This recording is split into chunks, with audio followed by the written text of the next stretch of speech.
If you are one of the poorest or most vulnerable people in the world, whether that's a child in Mali, a mother in a Rohingya refugee camp in Bangladesh, a mine worker in an illegal mine in Zambia, a teenage girl in Malawi, one of the events in 2019 that is likely to have most impact on your and your family's health is the replenishment of the Global Fund to fight AIDS, TB, and malaria.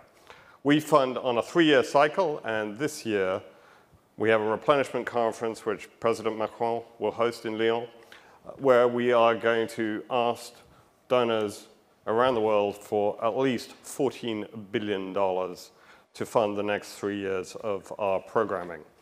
It's not a small amount. It's actually 15% more than we raised in the last replenishment of the Global Fund. But it's what we need if we are going to be serious about delivering on our mission, which is, put simply, to end the epidemics of AIDS, TB, and malaria.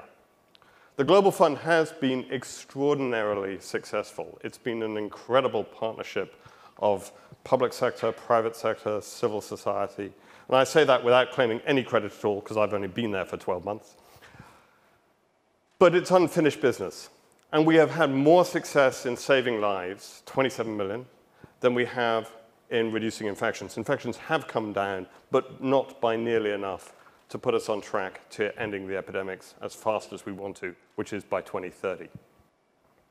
To give you a flavor of the scale of the challenge, let me just take you through each of the diseases. HIV. In the countries in which we invest, there are some 19 million people on antiretroviral treatment. Think about it. That's 19 million people who would otherwise not be alive. However, there's 1.5 million people getting infected every year. And contrary to most people's supposition, actually, the most likely next person to get infected by HIV is an adolescent girl. Adolescent girls in particularly Eastern and Southern Africa are 5 to 8 times more likely than an adolescent boy of the same age to get infected. We're talking about 1,000 a day. Dealing with this means going way beyond the narrow biomedical. We're dealing with deep structural gender inequalities, sexual violence, economic disadvantage, educational disempowerment.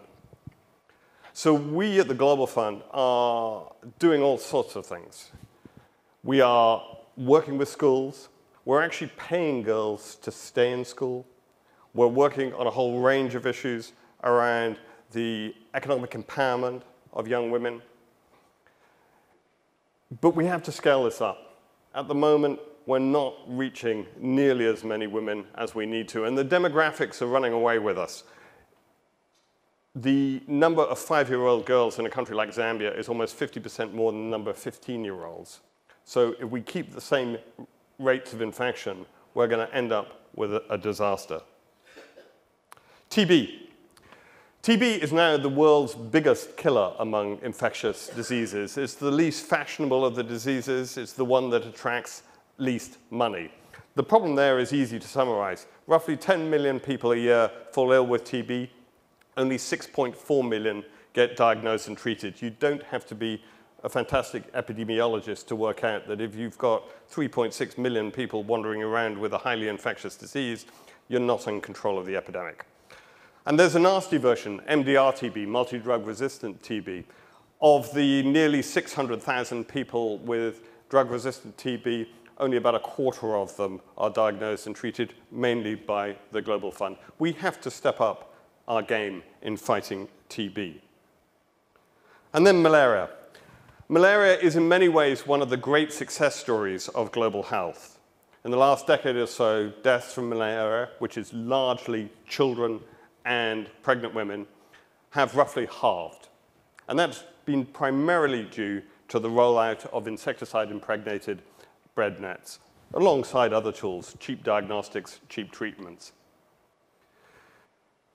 But actually, malaria is a good news, bad news story. We have a whole bunch of countries that are well on their way towards eliminating malaria, and every year new countries get certified as malaria-free. In 2018, it was Uzbekistan and Paraguay.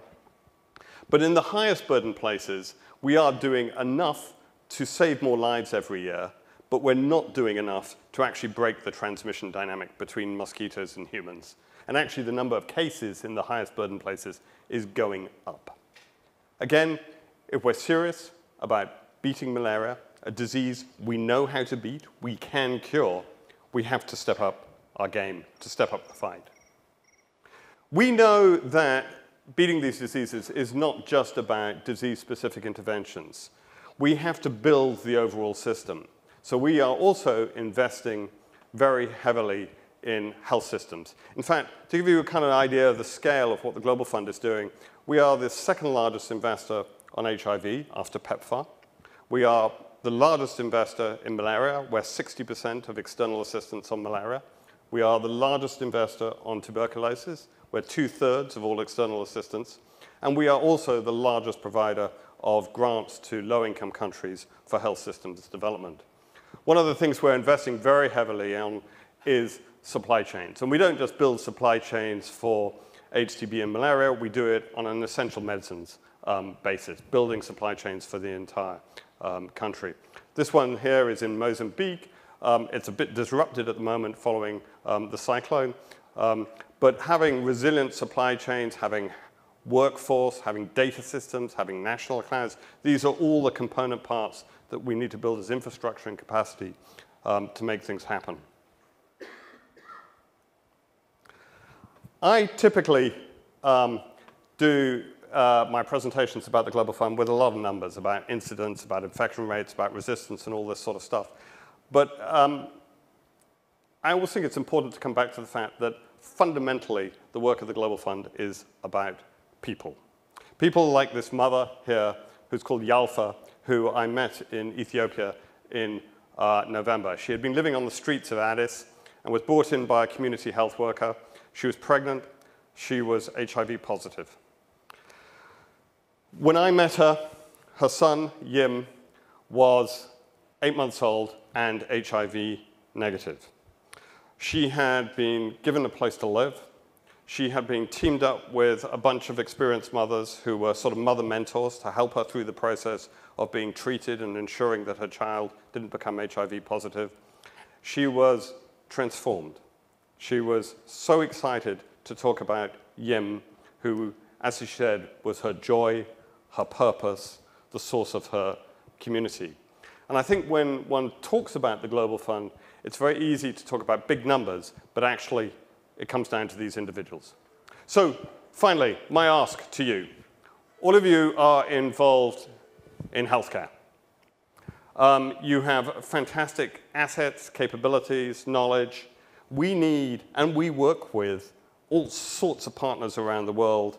If you can help bring these 3 diseases, the biggest epidemic of the 20th and 21st century, which has killed nearly 40 million people, AIDS, the disease that is killing most people now, TB, the disease that has probably killed more than any other in human history, malaria. We have the opportunity to bring these to an end. So we're very happy. If we can partner with beverage providers, restaurant chains, banks, logistics suppliers, I'm sure we can partner with you.